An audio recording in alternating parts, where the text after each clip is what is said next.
ਅਸੀਂ ਮੜੀਆਂ 'ਚ ਗਏ, ਅਸੀਂ ਜਾ ਕੇ ਉੱਥੇ ਡਿਊਟੀਆਂ ਦਿੰਦੇ ਮੁਲਾਜ਼ਮਾਂ ਨੂੰ ਪੁੱਛਿਆ ਕਿ ਸਾਨੂੰ ਇੰਨਾ ਕੀ ਦੱਸ ਦਿਓ ਕਿ ਇਸ ਸਮੇਂ 'ਚ ਪੁਲਿਸ ਨੇ ਤੁਹਾਨੂੰ ਕਿੰਨੀਆਂ ਗਲਾਸ਼ਾਂ ਦਿੱਤੀਆਂ ਸੀ। ਤਾਂ ਕੋਈ ਕਵੇ ਅਸੀਂ 8-10 ਰੋਜ਼ ਦੀਆਂ ਸਾੜਦੇ ਸਾਂ, ਕੋਈ ਕਹੇ ਕਿ ਕੋਈ ਹਿਸਾਬ ਹੀ ਨਹੀਂ, ਕਦੀ ਟਰੱਕ ਪੂਰਾ ਆ ਜਾਂਦਾ ਸੀ, ਕਦੀ 2-4 ਆਉਂਦੀਆਂ ਸੀ। ਸਾਨੂੰ ਇਹ ਸਾਰੀ ਹਕੀਕਤ ਮਿਲੀ ਤਾਂ ਅਸੀਂ ਉਸ ਦੇਸ਼ ਦੀ ਉੱਚ ਅਦਾਲਤ 'ਚ ਗਏ। ਅਸੀਂ ਪੰਜਾਬ ਤੇ ਹਰਿਆਣਾ ਹਾਈ ਕੋਰਟ ਦਾ ਦਰਵਾਜ਼ਾ ਖੜਕਾਇਆ ਤਾਂ ਅਸੀਂ ਜਦ ਇਹ ਮੰਗ ਕੀਤੀ, ਉਸਦੇ ਹਾਈ ਕੋਰਟ ਨੇ ਸਾਨੂੰ ਕਿਹਾ ਕਿ ਇੰਜ ਕਰੋ, ਇਹ ਪਬਲਿਕ ਇੰਟਰਸਟ ਲਿਟੀਗੇਸ਼ਨ ਤਾਂ ਬਣਦੀ ਨਹੀਂ, ਇਹਦੇ ਨਾਲ ਬਹੁਤ ਵੱਡਾ ਮਸਲਾ ਖੜਾ ਹੁੰਦਾ ਹੈ।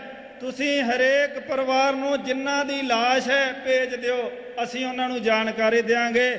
ਕਾਨੂੰਨ ਨਾਲ ਮਖੌਲ ਕੀਤਾ ਗਿਆ ਹੈ, ਇੱਕ ਕੌਮ ਨਾਲ ਮਖੌਲ ਕੀਤਾ ਗਿਆ ਹੈ ਤੇ ਉਹਨਾਂ ਲੋਕਾਂ ਨਾਲ ਮਖੌਲ ਕੀਤਾ ਗਿਆ ਹੈ ਜਿਹੜੇ ਹੋਰ ਕੁਝ ਨਹੀਂ ਮੰਗਦੇ, ਸਿਰਫ ਡੈਥ ਸਰਟੀਫਿਕੇਟ ਹੀ ਮੰਗਦੇ ਸੀ।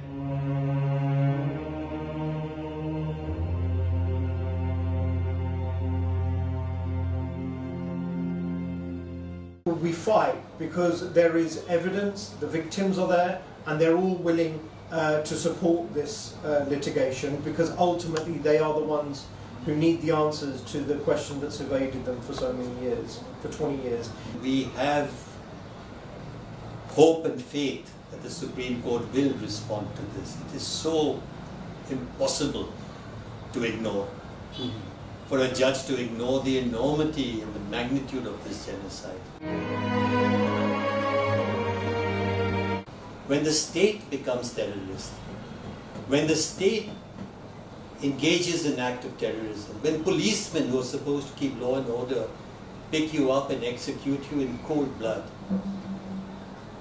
and the state covers up for all its actions, prevents you from getting information, stops you from inquiring, hides everything from the public, prevents this very huge human rights atrocity from coming to light.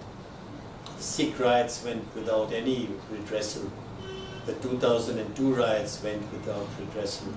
The Kandhamal riots 2007-2008 went without significant redressal. The Bombay riots 1993-94 went without anything being done. So broadly, you're right when you say that the judiciary has failed to deal with mass killings of people. The narrative in Punjab for too long, for 2 decades, has been the narrative of the perpetrator, and it has not been the narrative of the victim. And this is our attempt to allow the victim to create a space where they can tell their own stories. Over a number of period of years, we went into cremation grounds, municipal committees of 14 of Punjab's 22 districts, and we've been able to identify 6,224 illegal cremations that were carried out by the Punjab police. I didn't believe them, but as time passed, I saw that they were very steadfast in their approach, very determined to do what they said that they would do. And they kept on and on and on. And at the end of a decade almost, you have today what I believe to be the single most important piece of work, research on human rights that has come out of India for the last 20-25 years. It's the most important development in human rights documentation. Satnam and Jaswant, whom I have known now for 8 or 10 years, ever since they came down from the UK where they are practicing lawyers, and went to the Punjab to do the interviews with the parents and the relatives of the disappeared, those who were killed in fake encounters. When they first came and I met them, I was very intrigued by their project to go back to the villages of Punjab and record on video the testimonies of the relatives. The documentary, as I said, is a voice of the victims, and that voice has never been heard. And now that we hear those voices, the onus is on us as a society to say, well, actually, it's no longer, the narrative is no longer owned by the perpetrator, now it's owned by the victim.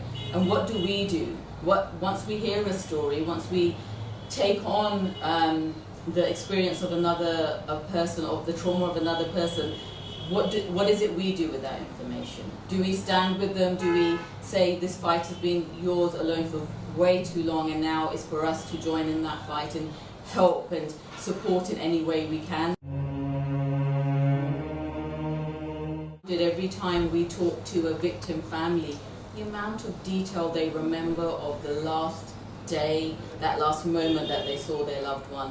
A mother is never going to forget the look in her child's eye as they're being dragged away. That's going to stay with her 20 years, 30 years, 40 years till the day she passes away. In the hope that the Supreme Court intervenes and orders an independent investigation into the killings, the documentation is ready. All the FIRs, the stories, everything's ready. Jaswant and Satnam have done most of the work that needs to be done. We hope that the Supreme Court will intervene. There are over 8,000 cases, verifiable cases, documented cases that show that this level of killing and cremation happened all the way across Punjab. My own personal view is that we're not here to have a case buried after 10 years worth of work. The determination, the drive that these people have, and to articulate their drive needs to be heard by the highest court of this land. All that it needs is a determined judiciary, because we have determined petitioners. We have excellent documentation. All that we need now is a judiciary determined to put the killers in jail. We want the courts to scrutinise our data. We want them to question us. We want them to go through each and every single entry in every single cremation ground, every single FIR, and we want them to challenge us. And we want the state of Punjab and the Punjab police to come to court and challenge us, because what we have done is we've shown a particular aspect of what's happened and it requires a full inquiry. We have hope and faith that the Supreme Court will respond to this. It is so impossible to ignore. For a judge to ignore the enormity and the magnitude of this genocide. ਕਿ ਹਜ਼ਾਰਾਂ ਮਾਵਾਂ ਆਪਣੇ ਪੁੱਤਾਂ ਨੂੰ ਉਡੀਕ ਰਹੀਆਂ ਨੇ, ਚਾਹੇ ਕਈਆਂ ਨੂੰ ਪਤਾ ਹੈ ਕਿ ਪੁੱਤ ਹੁਣ ਇਸ ਦੁਨੀਆ ਤੇ ਜਰਵਾਣਿਆ ਨਹੀਂ ਛੱਡਿਆ, ਪਰ ਮਾਂ ਦਾ ਦਿਲ ਐਸਾ ਹੁੰਦਾ ਹੈ ਕਿ ਉਹ ਪੁੱਤ ਦੀ ਲਾਸ਼ ਦੇਖ ਕੇ ਵੀ ਯਕੀਨ ਨਹੀਂ ਕਰਦੀ ਕਿ ਉਹਦਾ ਪੁੱਤ ਉਹਨੂੰ ਛੱਡ ਗਿਆ।